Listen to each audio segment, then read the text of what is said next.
নামাজ পড়ার উপকারিতা সম্পর্কে বেশ কিছু গুরুত্বপূর্ণ তথ্য দিয়েছেন মার্কিন গবেষকরা। নামাজ নিয়ে গবেষণা করেছেন মার্কিন যুক্তরাষ্ট্রের বিংহামটন বিশ্ববিদ্যালয়ের একদল গবেষক।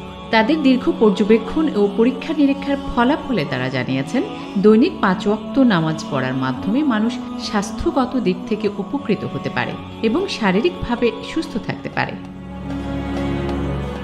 গবেষকরা জানিয়েছেন, নামাজের সময় শারীরিক যে ক্রিয়া হয়ে থাকে এটা নিয়মিতভাবে ও নির্ধারিত সময়ে হয়, তবে অন্য সব চিকিৎসা থেকে পিঠের ব্যথা কমানোর ক্ষেত্রে বেশি ভূমিকা পালন করবে এই নামাজ।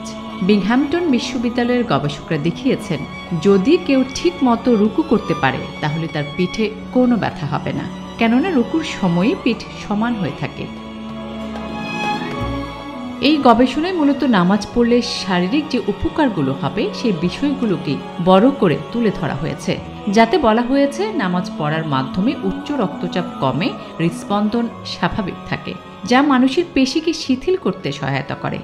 যেমন রুকু করার সময় নিচের পিঠ, উরু এবং ঘাড়ের পেশিগুলো সম্পূর্ণভাবে প্রসারিত করে, রক্ত শরীরের উপরের অংশে প্রবাহিত হয়।